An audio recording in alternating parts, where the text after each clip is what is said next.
सुवटा खाली रह गया, सुवटा कहते तोते को, पार पहुंचा नाही, ऐसे राम राम प्राणी कहे वो जम की नगरी जाही। जिसके अंदर कसक ने ऊपर तो मंत्र जाप करते हैं, कहते हैं वो सूट तोते की तरह रटला रहे हैं। सुवटा पढ़े सुभान गति, अंदर नहीं उचारे, कुंज कुरल अंडपोख हैं ये कोस सैंस हजारे। कुंज कुरल हरि हेत जप अलल पंख गैनारे, हृदय शुद्ध शरीर सर ये कच्छप दृष्टि निहार। कितना अच्छा ज्ञान दिया, कितना एक सटीक उदाहरण दिया परमात्मा ने, एग्जाम्पल दिया है कि सुवा पढ़े सुभान गति, स्वाभाविक पढ़ रहा है तोता तो, अंदर नहीं उचारे, और कुंज कुरल अंडपोख हैं ये कोस सहस हजार। इधर जो ये कुंज आती है ना, कुंज सर्दियों इनमें वर्षा के दिनों में कुंज आती है, कुंज पक्षी होते हैं, और वो इधर बहुत दूर से आती हैं, हजारों कोस दूर से हैं। कोई इटली साइड से कहता है, कोई कहीं से, जैसा भी हमने उदाहरण को समझना है। वहाँ अधिक सर्दी होती है, जिस क्षेत्र में अधिक बर्फ गिरती है वहाँ वो क्या करती हैं, वो अंडे वहाँ पैदा कराती हैं, कुंज पक्षी, और वहाँ से ये चल पड़ती हैं इधर जहाँ नॉर्मल टेम्परेचर होता है और जहाँ उनको आहार प्राप्त होता है, यहाँ आ जाते हैं।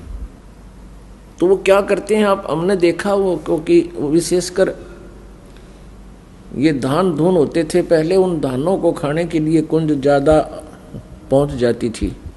तो वो क्या करती थी, एक पल भी बोलने से बंद नहीं होती थी, कुरुल कुरुल कुरुल कुरुल यूँ करती रहती थी। वो अपने अंडों की कसक में उन अंडों की तरफ उनकी एक विशेष तरंग जाती थी हृदय से, कि मेरे बच्चे कहीं मर ना जा, मेरे बच्चों का क्या होगा। तो वहाँ से वो अपनी उस तरंग से, उस कसक से, उस कुरलाहट से, और वहाँ हजारों कोस दूर यानी 2-3 हजार किलोमीटर दूर बैठी भी उन अंडों को वो पोष रही थी, पोख रही थी। जैसे एक तो पक्षी अंडों के ऊपर बैठकर उनको पोषण करता है, जैसे ये कबूतर है, कौवे हैं, इस तरह के पक्षी, और वो वहाँ से अपने अंदर की तरंग से, कसक से, कुरलाहट से, किलबिलाहट से उन 1000 कोस दूर अंडों को पोषण पहुंचा रही है उस कसक से, और उनके अंडे वे फिर बच्चे बन जाते हैं। जब वो वापस जाती हैं अपने उस कसक की तरंग की सेटिंग तय, अपने अपने बच्चों के पास वो ऑटोमेटिकली मिल जाती है, वो भूल नहीं करती। तो यहाँ परमात्मा समझाना चाहते हैं आदरणीय गरीबदास साहिब जी, जिनको भगवान मिले, और भगवान परमेश्वर कबीर जी ने इनको अपने ही पाने का विधान बताया। वो क्या बता रहे हैं, सूटा पढ़े सुबान गति, अंदर नहीं उचारे, कुंज कुरल अंडपोख हैं ये कोस सहस हजार। अब क्या फार्मूला बताया है इसके अंदर, कुंज कुरल हरि हेत जप, अलल पंख गैनारे, हृदय शुद्ध शरीर सर कच्छप दृष्टि निहार। ऐसी संगति जो मिले तो साईं से भेंट, ऊपरली बर्बाद है ये जम मारेगा फेंट।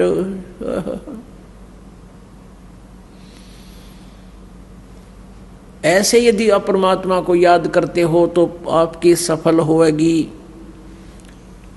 आपका साईं परमात्मा से भेंट माने साक्षात्कार होगा। कुंज कुरल हरि हेत जप, अलल पंख गैनारे, हृदय शुद्ध शरीर सरन्यो कच्छप दृष्ट निहारे। जैसे आप जी ने यजुर्वेद अध्याय नंबर 40 के श्लोक नंबर 15 में, मंत्र नंबर 15 में सुना, उसमें क्या लिखा है? वायु अनिलम अमृतम अथिदम भस्मांतम शरीरम ओम करतो समर किलबे समर और कर्त्युम समर। यदि तुमने ब्रह्म तक का लाभ लेना है, उसकी भी साधना करने का ये तरीका है। ओम नाम का जाप कर, काम करते करते कर। और किलबे माने किलबिलाहट के साथ, विशेष कसक के साथ, जैसे कुंज पक्षी अपने बच्चों की एक पल भी याद नहीं भूलता और हृदय से याद करता है, कुरुल कुरुल, यानी विशेष किलबिलाहट से, विशेष कसक के साथ। किलबे माने ऐसे ढंग से जाप कर जैसे कुंज पक्षी अपने बच्चों को, अंडों को याद करता है कुरलाहट से, अंदर की कसक से, उसको किलबे बोलते हैं। और कर्तुम समर, अपने जीवन का मूल कर्तव्य जानकर के मनुष्य जीवन मनुष्य परमात्मा प्राप्ति के लिए ही मिला है। ऐसे भगवान जब, तो तब कैसे होगा? ऐसी संगति जय मिले तो साईं से भेंट, ऊपरली बर्बाद है जब मारेगा फेंट। ऐसे जब तुम साधना करोगे इसी कसक के साथ, तो परमात्मा का साक्षात्कार होगा। और ऊपरली बर्बाद है, ऊपर बनावट माला फेर दी, कहते परमात्मा कहते वो अच्छी बात है, अगर उसमें मंत्र में ध्यान रहा है तो वो सफल है। नहीं तो परमात्मा कहते हैं जीव या तो मुख में परे फिरे और माला फिरे कर्मा ही, कर्मा ने हाथ में, और मनुआ तो चौ दिस फिरे, ये तो सिमरना ही। विशेष कसक के साथ कहते तब परमात्मा मिलेगा। फिर और उदाहरण दिया है कि हृदय शुद्ध शरीर सर, सच्ची आत्मा ते सच्चे हृदय से, और ऐसे ध्यान लगा, ऐसे या उसको, जैसे ये कछुए जो होते हैं, कछुए तालाबों में रहते हैं, ये क्या करते हैं कि बाहर झाड़ियों में अंडे उत्पन्न कराते हैं। जो तालाब के आसपास झाड़ियां होती थी उनमें जाकर अंडे उत्पन्न कराते हैं और फिर रहते हैं जल में। तो अपने उन बाहर झाड़ियों में रखे अंडों का पोषण वो अपनी दृष्टि से करते हैं, बाहर से, जल के अंदर से। आपने देखा होगा ये कछुए, हमने खूब देखे दौड़ा पर तालाबों में, गामा में, तो नू इतनी गर्दन काट लिया कर नू बाहर न, और नू देखते रहा, और एक टक काफी देर तक देखा हमने, कोई मिनट तक वो नू ऐसे एक टक देखते रहते हैं। वो उन अंडों को ऐसे ध्यान से पोषण दे रहे हैं। तो ये हमारा मेडिटेशन है कि जैसे आपकी आंखें खुली हैं, आप बैठे हो, मंत्र कर रहे हो, जब आप सारनाम का जाप करते हो तो आपका मेडिटेशन साथ में चलता है। ये विधि हम उसको उपदेश देते समय बताते हैं। तो हमारा जैसे हम यहाँ बैठे हैं और हमारा ध्यान उस सतलोक में है कि हम यहाँ नहीं रहेंगे, हमारा लोक यहाँ नहीं है, हम सतलोक में जाएंगे। जैसे एक अलल पक्षी होता है, उसको अनल पक्षी भी बोलते। अनल, अनल माने वायु होती है, अनिल,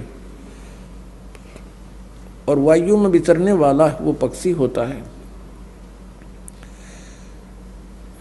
अब बहुत से पक्षी ऐसे हैं, बहुत से ऐसे जानवर भी हैं जिनकी जाति नष्ट हो गई है। सदग्रंथों में एक ऐसे पक्षी का विवरण आता है कि वो अलल पक्ष कहलाता था, अलल पंखी पक्षी। वो वायु में रहता, ऊपर, बहुत ऊपर के स्थान पर है, और वो ऊपर से ही अंडे छोड़ देती है। मादा अलल अंडे भगवान का वाला छोड़ देती है, ऊपर से अंडे वायु में ही, आकाश में अंडे पैदा कर देती है। और वो कहाँ करती है? जहाँ केले के वन होते थे, वन, ऐसे केले फंसे रहते थे एक दूसरे में, तो वो उस स्थान का उनको आइडिया होता था, उसी के आसपास वो घूमते रहते थे। उसी केले के वन के ऊपर वो अपना उनको आइडिया होता था, वहीं रहती थी। वहाँ से अंडे छोड़ देते थे, भगवान वाला है।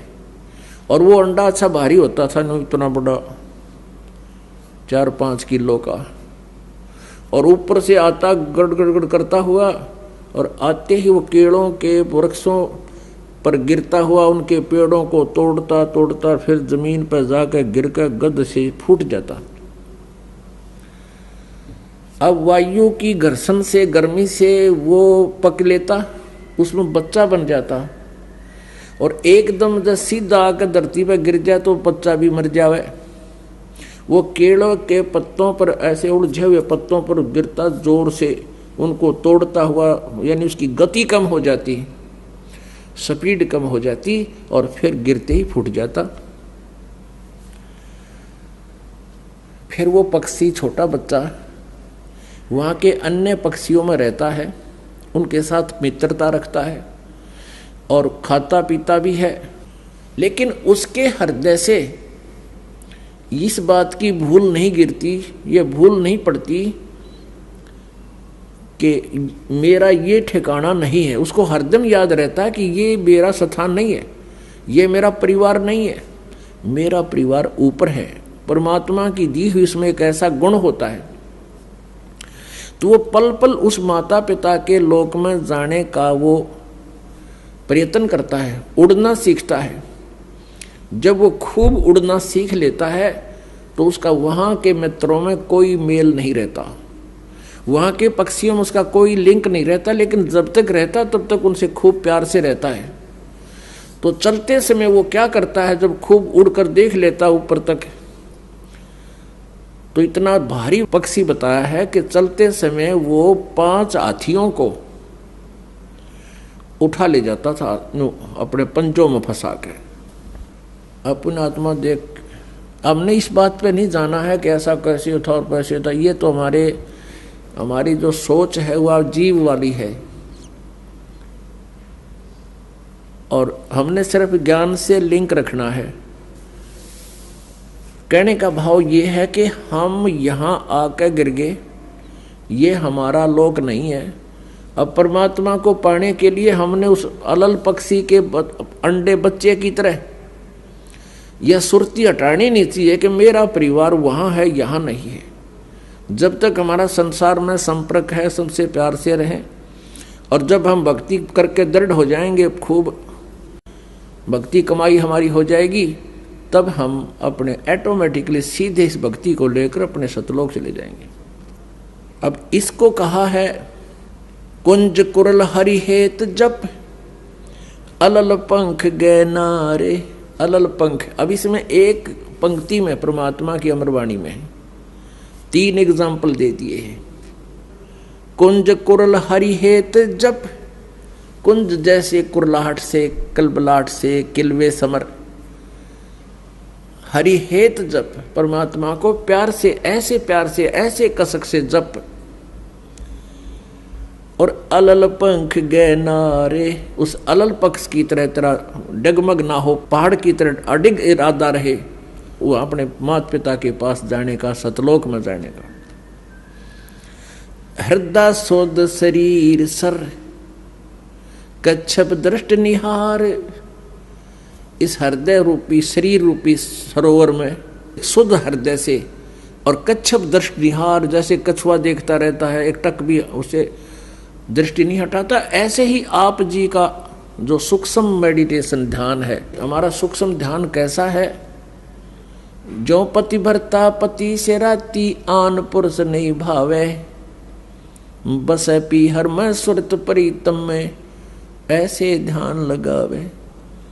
जैसे लड़की का विवाह हो जाता है, अपने मायके आ जाती है, लेकिन उसका अपने पति के प्रति वहाँ रहते हुए मौन रहती है, जिक्र भी नहीं करती।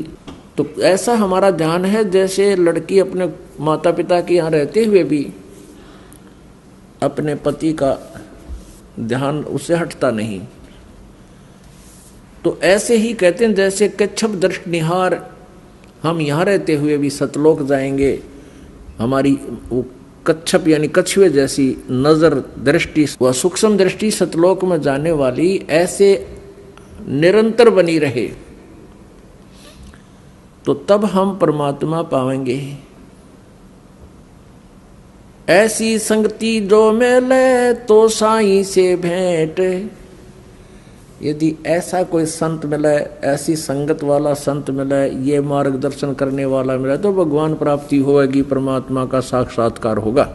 और ऊपरली बर्बाद है जब मारेगा फेंट, यानी जैसे ऐसी कसक नहीं है और साधना भी कर रहे हो तो काल तुम्हारे ऊपर कभी भी अटैक कर सकता है।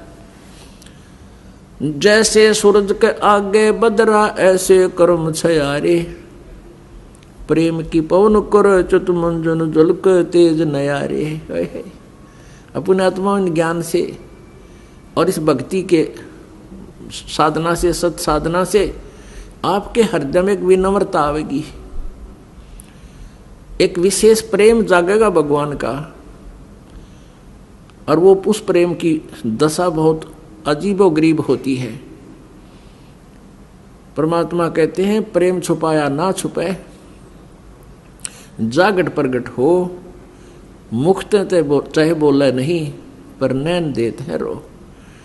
जब आप परमात्मा की हम कोई कथा सुना है, कभी ऐसी कोई चर्चा चलती है, तो आंखों में ऑटोमेटिकली आंसू आ जाती है। तो समझो आपकी भक्ति यानी वो प्रेम की पवन स्टार्ट होगी है और परमात्मा अवश्य मिलेंगे। बोलो सतगुरुदेव।